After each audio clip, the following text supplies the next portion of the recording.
तो फिर क्या लिखा हुआ है ब्रैकेट में 25 लिखा हुआ, वो 75 से लिखा हुआ है। तो नंबर ऑफ मशीन कितनी है ऑलरेडी इसके पास?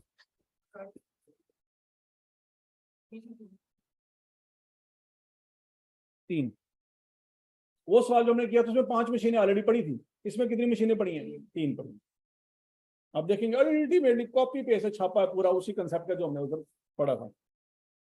अच्छा जी, मशीन मेंटेनेंस आवर्स 150 आवर्स पर मशीन। तो बच्चों 150 को मल्टीप्लाई करें कितने से? तो 450 ही बनेगा ना। आगे चलते हैं। डिपार्टमेंटल ओवरहेड अब्जॉर्प्शन रेट पर प्रोडक्टिव मशीन आर 850। बच्चों ये भी कल वाले सवाल में दिया हुआ था, पुराना रेट उसने सवाल में दिया हुआ था। यहां से हम पुराने बजटेड एफर्ट्स निकाल लेंगे, ऐसे ही ना। पुराने बजट एफर्ट्स कितने वो निकालेंगे, क्योंकि रेट गिवन है, रेट को मल्टीप्लाई करेंगे लेबर मशीन आर से, तो क्या निकलेंगे? बजटेड एफर्ट्स निकलेंगे पुराने वाले। आगे चलते हैं। The management of VL has decided to replace one of its existing machine having 0 book value with a new machine which will cost 12 lakh रुपए। रिप्लेस करना है, इसका मतलब है 3 मशीनों में से जब एक मशीन निकालेंगे पीछे 2 रह जाएंगी, और जब नई मशीन आएगी तो 3 हो जाएंगी। बच्चे यहाँ पे क्या गलती करेंगे? बच्चे 4 मशीनें सोच लेंगे। नहीं बात समझ आई? And has a useful life of 10 years. The machine will be available for use from the beginning of next year and is expected to run for 2500 hours during the next year including। जो सवाल हमने कल किया था उसमें 11 महीने use हुई थी मशीन, याद करो। 1 फरवरी से वो अवेलेबल थी। यहाँ पे वो कह रहा है कि अगले साल के शुरू से अवेलेबल है, तो 12 महीने। तो पिछले वाला जो 2008 में सवाल आया था वो ज्यादा मुश्किल था, क्योंकि उसमें बच्चों ने गलती की होगी, तो 11/12 वाला एडजस्टमेंट नहीं की होगी। लेकिन ये वाला सवाल उसकी निस्बत आसान है। 80 hours for setting up of machine and 110 hours for machine maintenance। Same to same ये बातें भी वहां पे थी, एग्जैक्टली यही बातें थी। याद आ रहा कुछ कुछ? अच्छा, the estimated overhead for the year related to the new machine are given below। electricity consumption per hour कितनी है? 180। Annual maintenance cost 2 lakh. Indirect labour cost, ये वही मशीन ऑपरेटर वाली, ठीक हो गया जी। अच्छा, अब ये वाली कॉस्ट कल वाले सवाल में बच्चों ने पर मंथ दी थी, याद करो। उसे ऐसी स्टोरी सुनाई थी कि वो जनाब हर महीने उसका कंपोनेंट जो है ना वो रिप्लेस होता है, उसके ऊपर इतना खर्चा आता है, उसको हमने 12 से मल्टीप्लाई किया। याद आ रहा है कुछ कुछ? ये उसने किससे ऑटोमेटिकली हमें बता दिया वो क्या है? एनुअल है। सारी बातें याद आ गई बच्चों? It has also been decided that from the beginning of next year, one of the manager from another department will be moved to the production department for monitoring the line efficiency। The manager's salary is 30,000 per month। Indirect labor है, supervisor है।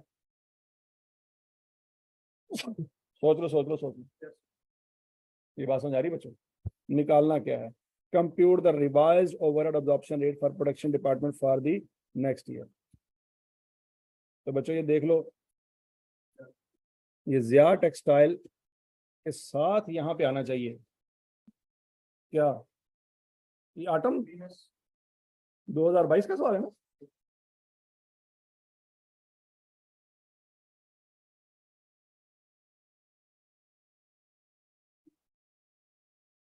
क्या नाम है सवाल का?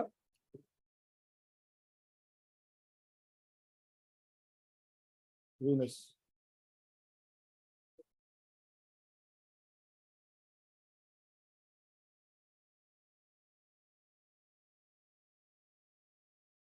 हाँ जी, और समझ आ गया?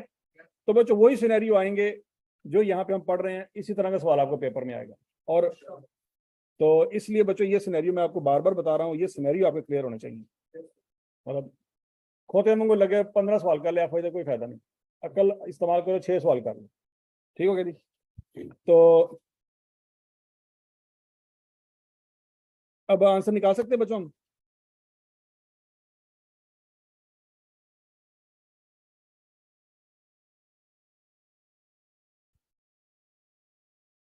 निकाले जरा, शाबाश। चलो जरा 5 मिनट के लिए आप ट्राई करें, देखते हैं आप क्या करते हैं। 5 मिनट लगाए, इससे ज्यादा टाइम नहीं है हमारे पास, क्योंकि इस तरह का सवाल मैंने कल करवाया हुआ था। ये आपसे होना चाहिए।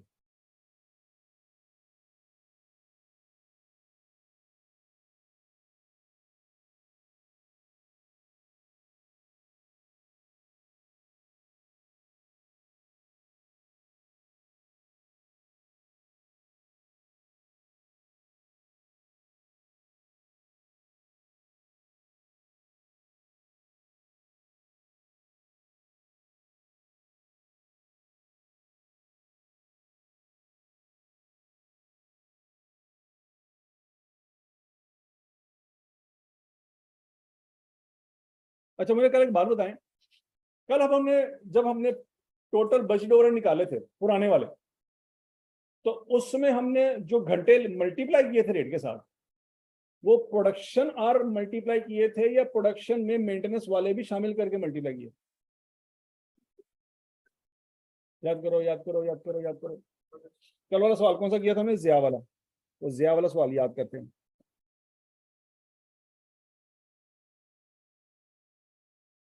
बच्चों देखो जरा, जब हमने कल बजट आर निकाले थे ना, 390 को मल्टीप्लाई किया था, तो 12,500 टोटल घंटे थे। उसमें से हमने 900 माइनस क्यों किया था भला? ये वो घंटे थे जो इन मशीनों को मेंटेन करने के लिए कंज्यूम हो जाते, तो हमने उसको निकाल के बाकी 390 से मल्टीप्लाई किया था। 4524,000 आंसर आया था हमारा। वही हरकत आपने यहाँ पे करनी है। ये 450 मेंटेनेंस आ रहे हैं, आपसे गलती ना हो जाए। नहीं बात समझ आ रही?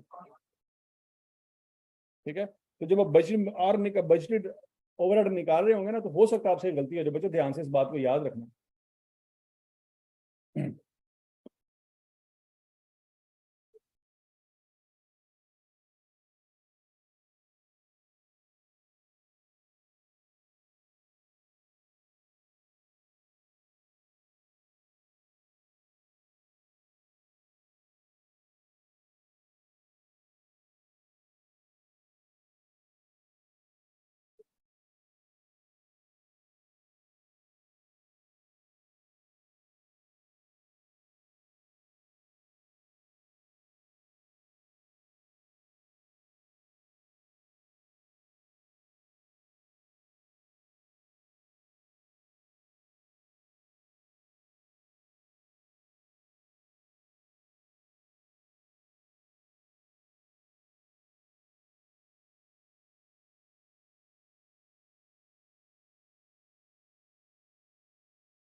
इंटरेक्ट है ना, देखो एफर्ट्स में इंटरेक्ट खर्चे सारे आते हैं।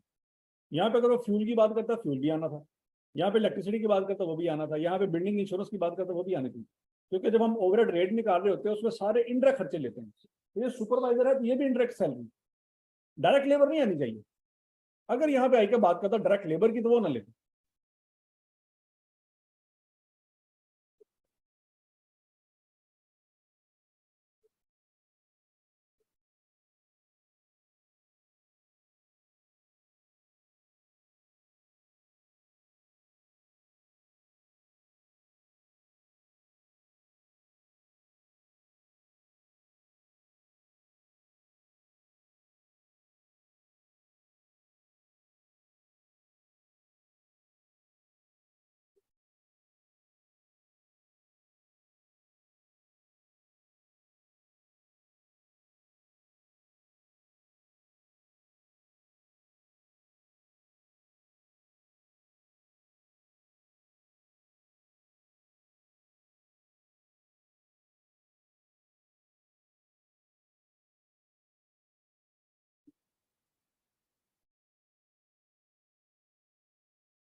हाँ जी, कुछ कुछ पल्ले पड़ा जी।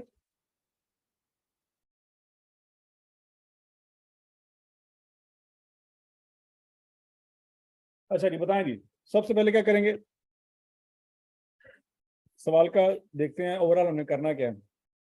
बच्चों अपने दिमाग में आपने जिया वाला सवाल रखना है। ताकि आपको समझ आए हमने ज़िया में क्या किया था। ज़िया में हमने सबसे ऊपर फार्मूला लिखा था, याद आया कुछ कुछ? नीचे हमने machine hour budget machine overhead पुराने वाले कैलकुलेट किए थे, पुरानी मशीनों के, फिर उसमें नई मशीन का खर्चा ऐड किया था, और फिर रिवाइज बजट ओवरहेड निकाले थे, फिर मशीन आर की कैलकुलेशन की थी, और फिर उसके बाद हमने वो आंसर निकाला था। याद आया कुछ कुछ? और इस तरह का एक और सवाल भी आया था स्प्रिंग 2013 में न्यूट्रॉन के नाम से, याद आया? ये 3 सवाल आए हैं अभी तक, तो आई का इन्हीं में से कोई एक सवाल उठा के आपको स्प्रिंग ऑटम 2023 में भी दे देगा। तो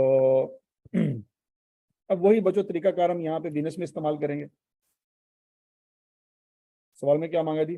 रिवाइज्ड ओवरहेड अब्जॉर्प्शन रेट, यहाँ पे हेडिंग देंगे revised overhead absorption rate. Formula क्या होगा हमारा?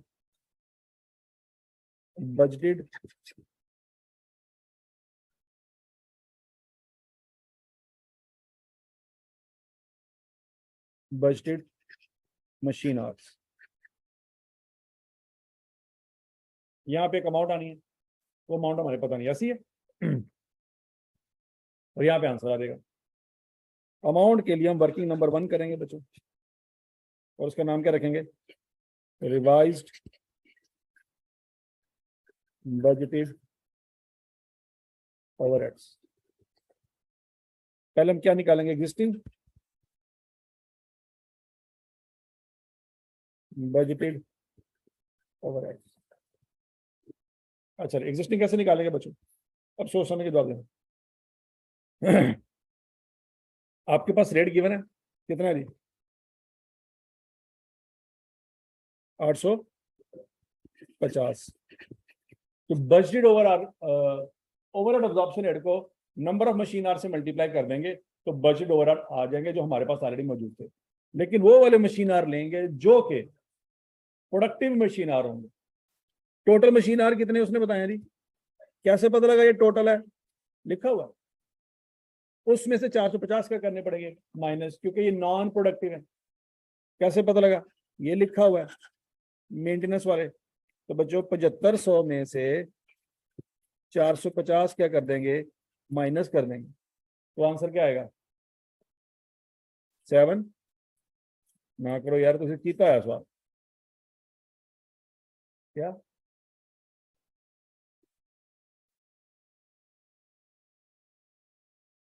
फाइव डबल नाइन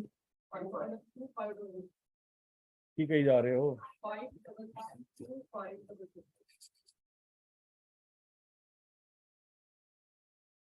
ठीक हो गया जी।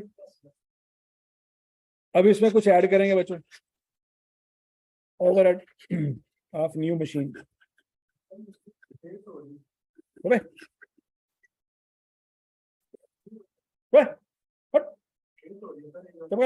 देता ना खाई मेरे को। अच्छा जी, उसमें कौन कौन से खर्चे आएंगे? पहले तो डेप्रिसिएशन आएगी, डेप्रिसिएशन एक्सपेंस बताएं।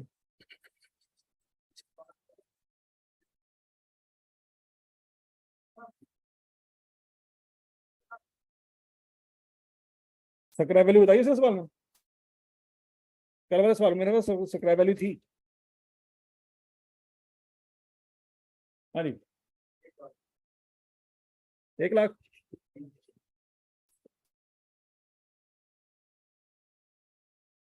अच्छा जी, डेप्रिसिएशन आ गई बच्चों। और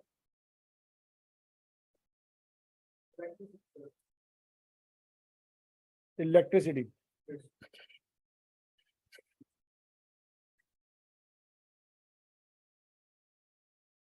हाँ जी, कितनी है जी? 180। इसको किससे मल्टीप्लाई करेंगे?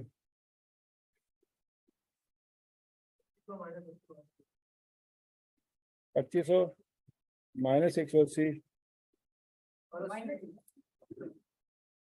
हाँ जी, निकालो आंसर।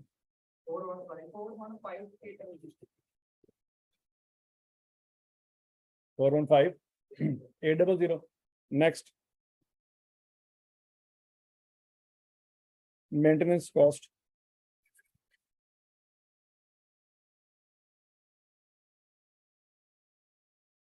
वो आपको गिवन है,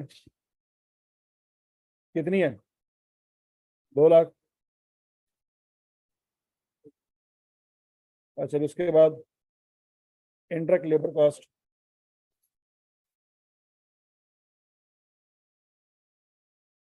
साल की है कि महीने की है?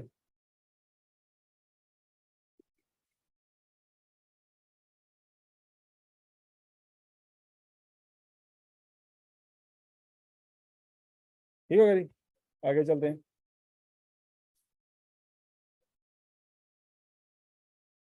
मैनेजर,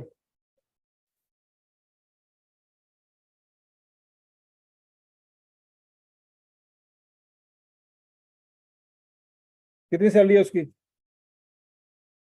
30,000 है, लेकिन ये पर मंथ है। हाँ जी, और क्या आएगा आंसर? तो ये वो सवाल है जो भी आपने किया, तो तुम नंबर नहीं दस सकते उन्हें की लिखे हैं, गल्ला सुन लो थोड़े को। अच्छा जी, यहाँ तक की बात समझ लगी बच्चों? ये सारे खर्चों का टोटल बताओ क्या आता है?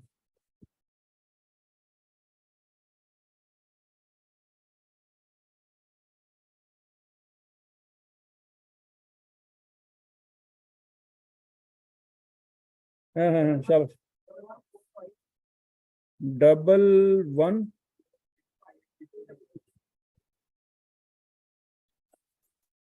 11 लाख?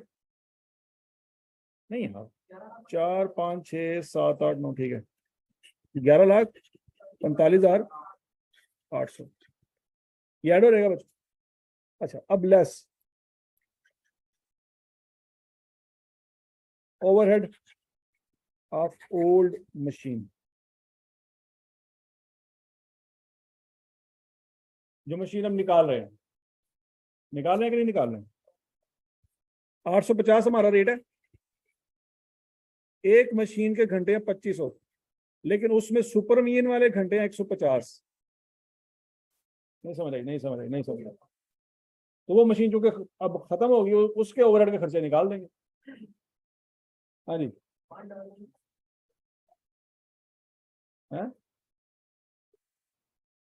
199,750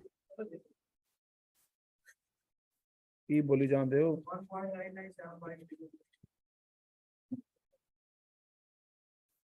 ये आ जाएगा। अब रिवाइज्ड बजटेड ओवरहेड्स कितने आ जाएंगे? 150 कौन से हैं बच्चे? ये देखो सवाल में बताए हुए हैं कि मशीन मेंटेनेंस आवर्स 150 आवर पर मशीन। क्या ये बात नजर आ गई बच्चे आपको? उस्मान मसूद, मुझे बताएं, बात नजर आ गई आपको? हाँ जी।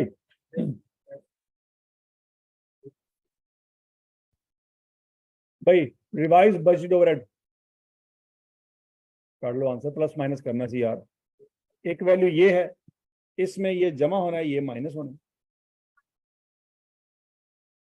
5140,800, वो यहाँ पे लिख देंगे 5140,800। यहाँ पे हवाला दे देंगे, वर्किंग नंबर 1 में जाके देख लो ये कहाँ कैसे निकले। अब बजट मशीन आ रहे यहाँ पे लेने वर्किंग नंबर 2,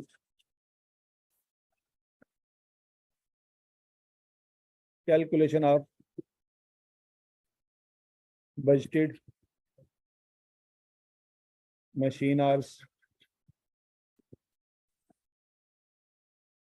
ठीक हो गया जी? अच्छा जी, सबसे पहले ओल्ड मशीन आवर्स,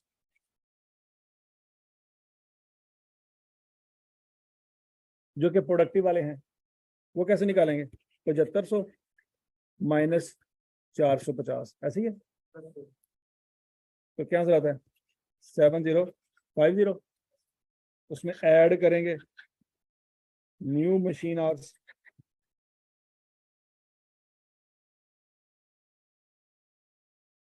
मशीन जो नई मशीन है वो बच्चों कितने घंटे चलेगी? 2500 माइनस 80 और 110। 2500 माइनस 80 माइनस 110, 2310 लेस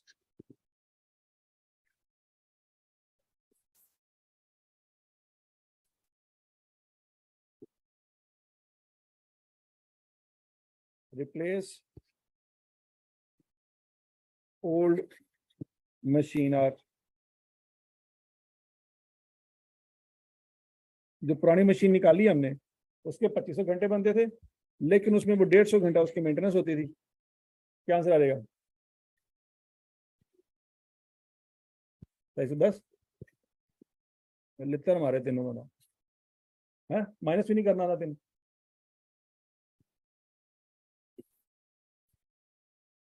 हाँ जी 7010।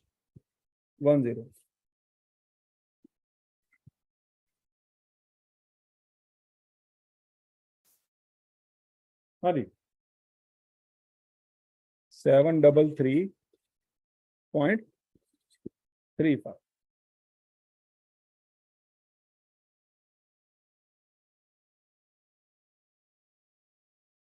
तो जिया की तरह का एक और सवाल भी मौजूद है, वो कौन सा है जी? वीनस लिमिटेड कब आया था? ऑटम 2022 में आया। क्वेश्चन नंबर 4 का पार्ट बी है। ये 2013 में भी जब आया था तो क्वेश्चन नंबर 4 ही था। ठीक हो गया जी? सादा अल्फाज में एग्जामिनर ने क्या किया, जिसने 2022 में पेपर बनाया उसने दो पुराने पेपर उठाए, उनको गौर से देखा। मतलब एक जमाना आता है जब एग्जामिनर के पास नया सवाल बनाने के लिए कैपेसिटी नहीं बचती, या नया कौन सा कंसेप्ट ट्राई करें, सारे तो हमने कर लिए। तो पुराने पेपर उठाएगा और उनमें से देखेगा यार कौन सा कंसेप्ट ऐसा है जो अभी रिसेंटली 3-4 सालों में ट्राई नहीं किया हमने, पुराने सवालों में तो ट्राई किया होगा। वो सवाल उठाया, उसका डाटा थोड़ा सा चेंज किया, कोई लाइन ऐड की, कोई लाइन डिलीट की, सवाल बन गया। अल्लाह खैर सब। तो बात समझ आ गई?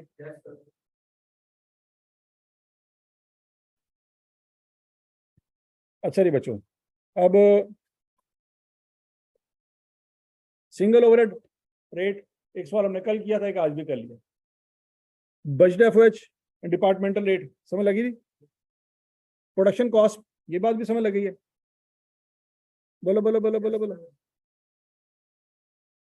अच्छा जी, अब जो वेरिएंस है ना वो हम तो वेरिएंस वाले टॉपिक में कर लेंगे, एफओएच वाली जो वेरिएंस आएगी आपको। फिलहाल एफओएच की जर्नल एंट्रीज देख लेते हैं आज, इसको खत्म करना हमने आज हाल में। इसके ऊपर सवाल आया था क्वेश्चन स्प्रिंग 2016 का, ओमेगा इंडस्ट्रीज।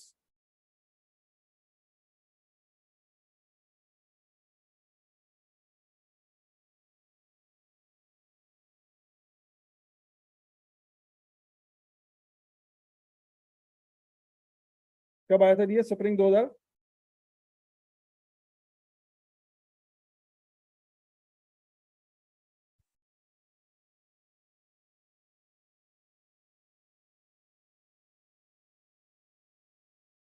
स्प्रिंग 16 का पेपर ही नहीं पड़ा हमारे पास।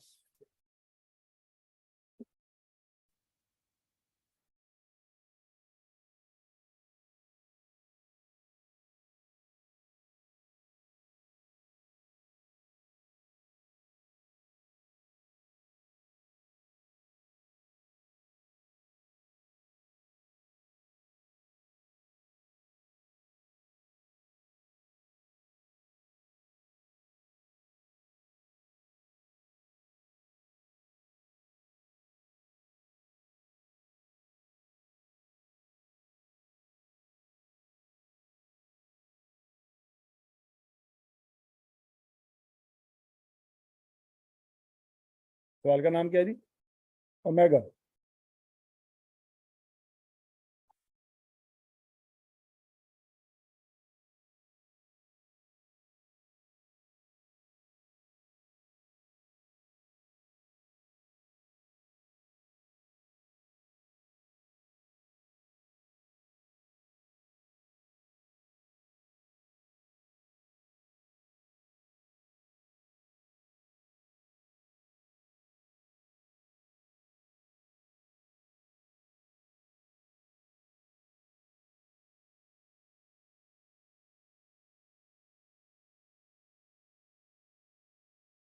यही है ना।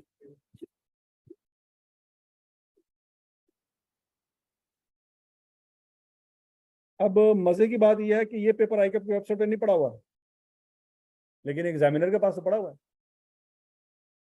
नहीं बात समझ आ रही? तो बच्चे तो पास पेपर की जितनी प्रैक्टिस कर ले वो मैक्स 2000 कहाँ तक जा सकते हैं, वो 2018 तक जा सकते हैं। आई की वेबसाइट 2018 तक के पेपर पड़े हुए, पीछे का सारा मटेरियल एग्जामिनर के पास पड़ा हुआ, उनमें से जिस मर्जी क्वेश्चन को पकड़े, प्लस माइनस करे, नया सवाल बना दे।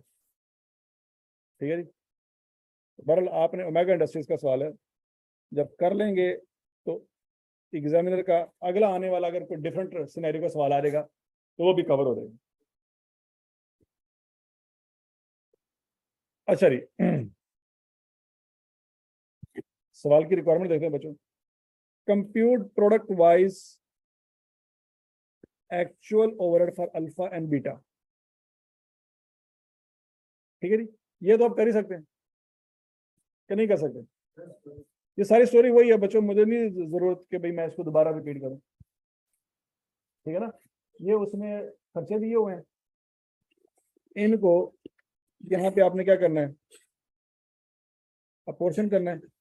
फिर एंड पे ये दो सर्विस डिपार्टमेंट है और ये दो प्रोडक्शन डिपार्टमेंट है, और सर्विस डिपार्टमेंट की कॉस्ट को भी आपने फिर प्रोडक्शन डिपार्टमेंट में शिफ्ट करना। ये सारा काम आप कर लेंगे ना। पार्ट बी हमने देखना है जो हमने अभी तक नहीं देखा। Prepare journal entries to record applied production overhead and under या ओवर अब्सॉर्ब प्रोडक्शन ओवरहेड। यहां तक की बात समझ लगी बच्चों? अब आपको ये याद होना चाहिए, ये नोट कर लो अगर आपने नहीं नोट किया कभी, कि अप्लाइड प्रोडक्शन ओवरहेड की एंट्री क्या होती है, वर्क इन प्रोसेस डेबिट और एफओएच अकाउंट क्रेडिट, ये अप्लाइड की एंट्री होती है। ये नोट कर लो, applied means FOH debit, sorry work in process debit और एफओएच क्रेडिट। और जब एक्चुअल में खर्चे आते हैं ना, एक्चुअल में जब खर्चे आते हैं तो उसकी क्या एंट्री पास होती है बच्चों, एफओएच डेबिट, कैश या पेबल क्रेडिट। फर्ज करो अप्लाइड हुए 2 लाख